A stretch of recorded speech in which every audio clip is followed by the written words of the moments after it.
আওয়ামী লীগকে নিষিদ্ধ করা হয়, আওয়ামী লীগকে নির্বাচন করতে দেবে না। আর তারা নির্বাচনের নামে প্রহসন। নির্বাচনটা কি হচ্ছে এখানে? কিসের নির্বাচন? নির্বাচনের রেজাল্ট তো বোধহয় এখনই ঘোষণা হয়ে গেছে, এই 25 দিন আগেই শেষ। আমাদের উপর অপরাধ দিত যে দিনের ভোট রাতে, আর এরা দিনের ভোট রাত লাগে না, এরা নির্বাচন আগেই তাদের ভোট আর তাদের রেজাল্ট আউট ভাব করার জন্য এখনই সব ক্ষমতায় চলে গেছে। এই হলো তাদের অবস্থা।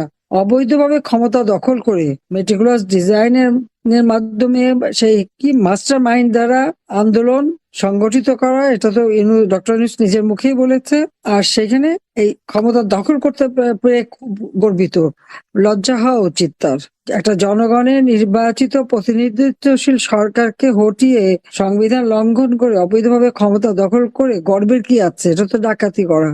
এতদিন ইলিগাল ছিল, এখন ইলেকশনের নামে একটা প্রহসন করে জনগণের ভোটটা চুরি করে সেটা দিয়ে দেখাবে এখন তারা খুব লিগাল হয়ে গেছে। কিন্তু সাধারণ মানুষ সেখানে কি পাবে? আজকে যদি ভোট দিতে চায়, সেখান থেকে ভোট দেওয়ার পরে যে তাদেরকে মব সন্ত্রাস করে মেরে ফেলা হবে না বা নির্যাতন করা হবে না, তার কোনো গ্যারান্টি আছে?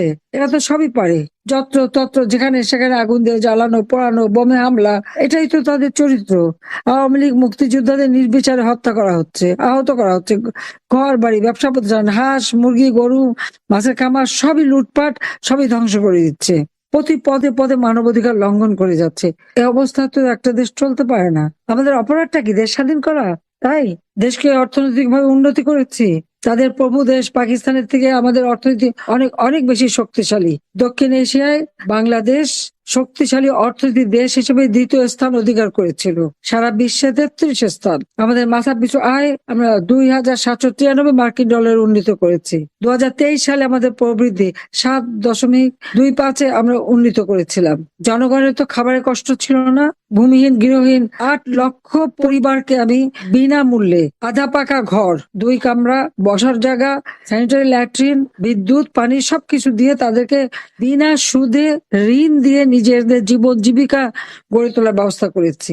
এখন প্রত্যেকটা গ্রামকে শহরে উন্নীত করা, গ্রামের পরিবারকে আমার বাড়ি আমার খামার, পল্লী সঞ্চয় ব্যাংক করা, এবং তাদেরকে ঋণ দিয়ে তারা যেন নিজেরা নিজের পায়ে দাঁড়াতে পারে, উৎপাদন করতে পারে। এবং কেউ যদি 200 টাকা জমাতে পারে, তাকে সরকারের পক্ষ থেকে আরো 200 টাকা দিয়ে তার একটা মূলধন করে সে যেন আর কারোর উপর নির্ভরশীল না হয়, আত্মমর্যাদাশীল আত্মনির্ভরশীল হয় প্রতিটি পরিবার। সেভাবে আমরা দেশকে কাজ করে যাচ্ছিলাম। সার্বজনীন পেনশন আমরা সিস্টেম চালু করেছিলাম। এই সার্বজনীন পেনশনে একেবারে দিনমজুর থেকে শুরু করে উচ্চ বিত্তরা প্রত্যেকের জন্য 4টা ধাপে আমরা এই পেনশনের ব্যবস্থা করে দিয়েছিলাম, যে কোনো মানুষ যেন আর ওই ভাতা বা কোনো কিছুর উপর নির্ভরশীল হতে না পারে, তাদের জীবন মান যেন উন্নত হয়। সারা বিশ্বে বাংলাদেশের উন্নয়নের রোল মডেল ছিল। আজকে এই বাংলাদেশটাকে সম্পূর্ণভাবে ধ্বংস করে দিয়েছে। এটাই হচ্ছে সব থেকে দুঃখের বিষয়, এটাই হচ্ছে সব থেকে কষ্টের বিষয়। আজকে মানে আমি আর কি বলবো, যে এইভাবে আমাদের দেশটাকে ধ্বংস করে দিল। কাজে এই জল্লাদের হাত থেকে দেশটাকে রক্ষা করার জন্য সকলকে আমি আহ্বান জানাচ্ছি যে ঐক্যবদ্ধ হতে হবে, সবাইকে এক হয়ে নামতে হবে, জনগণের পাশে দাঁড়াতে হবে। প্রত্যেকটা মানুষকে আপনার এলাকায় কি কি উন্নতি করেছি সেই বিষয়টা যেমন বলতে হবে, পাশাপাশি আবার আমরা ভবিষ্যতে দেশকে আরো উন্নত করতে চাই। এই অন্ধকার যুগ কেটে আলো ফিরে আসুক। বিসমিল্লাহির রহমানির রহিম। আজকে আমরা কিশোরগঞ্জ 5, নিকলি এবং বাজিতপুর এই আসনে আলোচনা করলাম। প্রত্যেকটা মানুষের উপর যে অকথ্য অত্যাচার নির্যাতন চলছে তা ভাষায় বর্ণনা করা যায় না। সেই 2024 সাল থেকে মানে জুলাই আগস্ট মাস থেকে আমাদের নেতা কর্মীদের উপরে নির্যাতন, আর এরপর তো সেই নির্যাতনের মাত্রা শুধু বেড়েই চলেছে। একটা মানুষের ঘর নাই, বাড়ি নাই, প্রত্যেকটা মানুষের জীবনে মানে নির্যাতনের চিহ্ন। বাবাকে পায়নি সেই নাবালক শিশু সন্তান, তাকে হত্যা করা, বা মাকে নির্যাতন, বোনদের নির্যাতন, 13 বছরের শিশু থেকে নিয়ে শুরু করে যাকে পাচ্ছে তাকে গ্রেপ্তার। মানে আইনের শাসন বলে তো কিছু নেই এদেশে। অথচ আমরা মামলা হচ্ছে সব আওয়ামী লীগের বিরুদ্ধে, কিন্তু অপরাধ করে যাচ্ছে কিন্তু এই ইউনূসের বাহিনী। তার মেটিকুলাস ডিজাইনের অংশ হিসেবে এই জুলাই থেকে যে নির্যাতন চালানো হচ্ছে বাংলাদেশে তা অবর্ণনীয়। আজকে এই এলাকার একই চিত্র। আওয়ামী লীগকে নিষিদ্ধ করা হয়, আওয়ামী লীগকে নির্বাচন করতে দেবে না। আর তারা নির্বাচনের নামে প্রহসন। নির্বাচনটা কি হচ্ছে এখানে? কিসের নির্বাচন? নির্বাচনের রেজাল্ট তো বোধহয় এখনই ঘোষণা হয়ে গেছে, এই 25 দিন আগেই শেষ। আমাদের উপর অপরাধ দিত যে দিনের ভোট রাতে, আর এরা দিনের ভোট রাত লাগে না, এরা নির্বাচন আগেই তাদের ভোট আর তাদের রেজাল্ট আউট। ভাব করার জন্য এখনই সব ক্ষমতায় চলে গেছে। এই হলো তাদের অবস্থা। অবৈধভাবে ক্ষমতা দখল করে মেটিকুলাস ডিজাইনের মাধ্যমে সেই কি মাস্টার মাইন্ড দ্বারা আন্দোলন সংগঠিত করা, এটা তো ডক্টর ইউনূস নিজের মুখেই বলেছে। আর সেখানে এই ক্ষমতা দখল করতে পেরে খুব গর্বিত, লজ্জা হওয়া উচিত তার। একটা জনগণের নির্বাচিত প্রতিনিধিত্বশীল সরকারকে হটিয়ে সংবিধান লঙ্ঘন করে অবৈধভাবে ক্ষমতা দখল করে গর্বের কি আছে? এটা তো ডাকাতি করা। আজকে নিকলি, বাজিতপুর এই অঞ্চল আওয়ামী লীগ ক্ষমতা আসার পর প্রত্যেকটা অঞ্চলেরই উন্নতি করেছে। এখানে হাওর এলাকা, সেই হাওরের রক্ষার জন্য ব্যবস্থা, বিশেষ করে বিশেষ করে বাজিতপুরে তো শিক্ষা দীক্ষা সব দিক থেকে যাতে উন্নতি হয়, এবং নিকলি বাজিতপুরের যোগাযোগ ব্যবস্থার উন্নয়ন সবই তো আমরা করে দিয়েছি। কিশোরগঞ্জ হচ্ছে সম্পূর্ণ হাওর এলাকা, এবং কিশোরগঞ্জের বাসী সবসময় কিন্তু আওয়ামী লীগকে ভোট দেয়, সবসময় তারা নৌকা মার্কায় ভোট দেয়। সেই জন্যই কিশোরগঞ্জের প্রত্যেকটা এলাকার সার্বিক উন্নয়নে আমরা কাজ করছি। আমরা সেভাবে না, আমরা কাজ করছি সারা বাংলাদেশের সকল জনগণের জন্য। কিন্তু যেহেতু এই জায়গাগুলি সম্পূর্ণ অবহেলিত ছিল, মানুষের যোগাযোগ ব্যবস্থার সবথেকে খারাপ অবস্থা ছিল, কাজী মূল ভূখণ্ডের সঙ্গে যোগাযোগ, সেখানে স্কুল, কলেজ, রাস্তাঘাট যা কিছু করার সবই আমরা করে দিয়েছিলাম। কিন্তু আজকে আমরা কি দেখি, একে একে সব ধ্বংস করে দিচ্ছে। কৃষকদের এই অঞ্চলে আমরা বিনামূল্যে কৃষি যন্ত্রপাতি দেওয়া, সার বীজের ব্যবস্থা করে দেওয়া, মাত্র 10 টাকায় ব্যাংক অ্যাকাউন্ট খুলবে, উপকরণ কার্ড আমরা দিচ্ছি, যে উপকরণ কার্ড দেখালে যে কোনো মানে যে দোকান সেখান থেকে কৃষি উপকরণ নিতে পারবে বিনা, মানে খুব স্বল্প মূল্যে সারের দাম আমরা কমিয়ে দিয়েছিলাম, এবং উৎপাদিত পণ্য যাতে ন্যায্য মূল্য পায় সেই ব্যবস্থাও আমরা করেছি। ছাত্রছাত্রীর জন্য শিক্ষার সুব্যবস্থা আমরা করে দিয়েছি। কিন্তু আজকে সবকিছুই ধ্বংস। ছেলে মেয়েদের লেখাপড়ার কোনো অধিকার নাই, প্রত্যেকটা স্কুল কলেজ সবই দখল করে নিয়েছে। শিক্ষকদেরকে চরমভাবে অপমান করা, শিক্ষকদের উপর যেভাবে তারা নির্যাতন, কয়েকদিন আগেও চট্টগ্রামে এক শিক্ষকের যেভাবে অপমান করলো, গায়ে হাত তুললো শিবিরের লোকেরা, ঢাকা বিশ্ববিদ্যালয়ের তাই সারা বাংলাদেশে প্রায় 10,000 উপর শিক্ষকদেরকে নির্যাতন চালিয়েছে এবং জোর করে তাদের পদত্যাগ করিয়েছে। এটা কোন ধরনের শিক্ষা? এই সমস্ত ছেলে মেয়েদের ভবিষ্যৎটা কি, সেটাই আমরা চিন্তা করি।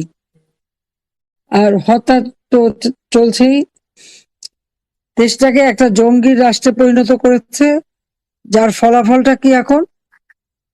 আমরা শুনলাম ইউনূস সাহেব একেবারে আমেরিকার আশীর্বাদ নিয়ে ক্ষমতায় এসেছে, খুবই গদগদ, এবং দেশ বিক্রি করলো। আর জনগণ কি পেল? আজকে আমেরিকার ভিসা বন্ধ করে দিয়েছে, আমেরিকার ভিসাও স্থগিত। একের পর এক প্রায় 25টার উপরে দেশে বাংলাদেশের মানুষের ভিসা বন্ধ। আর আমাদের ডক্টর মোহাম্মদ ইউনূস, যারা নাকি আমেরিকার নাকি চোখের মনি, তারা বলি বাংলাদেশের জনগণের ভিসা দেওয়াটা স্থগিত করে দিয়েছে। নির্বাচন হতে না হতেই শুরু হয়ে গেছে কমিশন খাওয়া, চাঁদাবাজি। আর সেই সাথে সাথে মুক্তিযোদ্ধাদের যে বীরত্বের কাহিনী, প্রত্যেকটা মুক্তিযোদ্ধা যেসব এলাকায় যুদ্ধ করেছেন সেগুলি রেকর্ড করে সব মানুষকে শোনানো হতো, জানানো হতো যে কতটা আত্মত্যাগ তারা করে গেছেন, কিভাবে এই দেশটা স্বাধীন। এখন একে একে সেগুলো মুছে ফেলে দিচ্ছে। ওগুলি নাকি শুনলে ইতিহাস নাকি মানে পরিবর্তন হয়ে যাবে। অর্থাৎ যারা কোনো মুক্তিযুদ্ধ করেনি, পাকিস্তানি হানাদার বাহিনীর দালাল ছিল, বা তাদেরই, আমি কি আর বলবো, তাদের হয়তো কোনো না কোনো ভাবে যুক্ত আছে তাদের সাথে সভ্যতার সম্পর্ক, এরা এখন নতুন ইতিহাস লিখবে, নতুন ইতিহাস লিখছে, প্রকৃত ইতিহাস জানতে পারবে না। সোশ্যাল মিডিয়া থেকেও এই ইতিহাসগুলি যাতে সরিয়ে ফেলে সেই চেষ্টা করে যাচ্ছে, তবে এটা শেষ হয় না, এটা তাদের জানা উচিত। এগুলি থেকে যায়, ইতিহাসকে মুছে কেউ পারে না, পারবেও না কখনো। আর মাঝখান থেকে দেশটাকে ধ্বংসের দিকে নিয়ে গেল। ছেলে মেয়েদের কাছ থেকে শিক্ষার অধিকার কেড়ে নেওয়া হয়েছে, নারীর ক্ষমতায়ন খর্ব করা হচ্ছে, ঘরে ঘরে বিদ্যুৎ নেই, বিদ্যুতের জন্য হাহাকার, গ্যাস নাই, এমনকি কৃষক সার পায় না, দ্রব্যমূল্য ক্রয় ক্ষমতার বাইরে চলে গেছে। আর আইনের শাসন বলে তো কিছু নেই, যে যার ঘরে যখন তখন ঢুকতে পারবে, মারতে পারবে, লুট করতে পারবে, চুরি করতে পারবে। আর লুটের কথা কি বলবো, ডক্টর মোহাম্মদ ইউনূস নিজেই তো গণভবনে যে লুট করেছে। আমার যত কাগজপত্র, যা জুয়েলারি, সোনা দানা গহনা বা যা ছিল সবই তো লুট করে নিয়ে গেছে সে। এখানে তো আমার একা না, আমি, আমার বোন, আমাদের বাচ্চাদের সব ছিল, এমনকি লকার ভেঙে আমার নানি, দাদি, মা সহ আমাদের যত গহনাগাটি যা ছিল তাও ইউনূস সাহেব লুট করে নিয়ে গেছে। লুট করতে জানাটাই আর লুট করে পয়সা বানানো, এটাই তো তার চরিত্র, এটা সেটা প্রমাণ করেছে। আজকে আমাদের উপরে দোষ দেয়। আমি 2024 সালে প্রথম হত্যাকাণ্ডের শিকার হয় কে? সে ঢাকা কলেজের ছাত্রলীগের ছেলে সবুজ আলী, তাকে নির্মমভাবে মারে। নাজমুল হোসেন, আমাদের 59 নম্বর ওয়ার্ড আওয়ামী লীগের মানে স্বেচ্ছাসেবক লীগের, সে ঢাকা দক্ষিণ। নূরে আলম 18 নং ওয়ার্ড শ্রমিক লীগ গাজীপুরে। সুমন 61 নং ওয়ার্ড স্বেচ্ছাসেবক লীগ ঢাকা দক্ষিণ। হামিদুল ইসলাম জুয়েল মোল্লা গাজীপুর যুবলীগ। এই জুয়েলরে তো পা বেঁধে ঝুলিয়ে রেখে মেরেছে। আমি কিন্তু সেই 21শে জুলাই পর্যন্ত যে হত্যাকাণ্ড সেই নামগুলি বলে যাচ্ছি। মোহাম্মদ রোমান আওয়ামী লীগ ঢাকা, বাকের মিয়া তার পিতার নাম ইউনূস মোল্লা 18 নং ওয়ার্ড স্বেচ্ছাসেবক লীগ। সৈয়দ জহিরুল ইসলাম, তাকে হত্যা করেছে টিপু শিবপুর নরসিংদী। এই জহিরুল ইসলাম এবং টিপু দুজন, এদেরকে মমিনুল ইসলাম 6 নম্বর ওয়ার্ড ঢাকা উত্তর। মোহাম্মদ বাবুল 6 নম্বর ওয়ার্ড যুবলীগ। কবির আওয়ামী লীগ ঢাকা উত্তর। তানিম যুবলীগ পল্লবী ঢাকা উত্তর। এরকম আরো বহু নাম, মানে সেই জুলাই 15 থেকে এই 21-এর মধ্যে এদেরকে হত্যা করা হয়েছে। সে ব্যাপারে তো কোনো কথা আমরা শুনি না। আর সেই সাথে অগ্নিসন্ত্রাস, এই জুলাই মাসের 21 তারিখের মধ্যেই যে অগ্নিসন্ত্রাসগুলি শুরু করলো, বিটিভি ভবন তার 41টা কক্ষ, 17টা গাড়ি পুড়িয়ে দিয়েছে। স্বাস্থ্য অধিদপ্তরের 45টি গাড়ি ও ভবন আগুন দিয়ে পুড়িয়েছে। সেতু ভবনের 51টা গাড়ি পুড়িয়েছে এবং ভবন পুড়িয়েছে। টিকাদান কর্মসূচি ইপিআই ভবন, সেখানেও হামলা করে মহাখালীতে এটা উপস্থিত, সেখানেও ধ্বংসযজ্ঞ চালায়। মেট্রো রেল ফার্মগেট যে স্টেশন, সেখানে আগুন দেয়। হানি ফ্লাইওভার শনির আকড়া, সেখানে আগুন দেয়। এমনকি চানখার পুল, সেখানেও আগুন দেয়। এলিভেটেড এক্সপ্রেসওয়ে মহাখালী, সেখানে আগুন দেয়।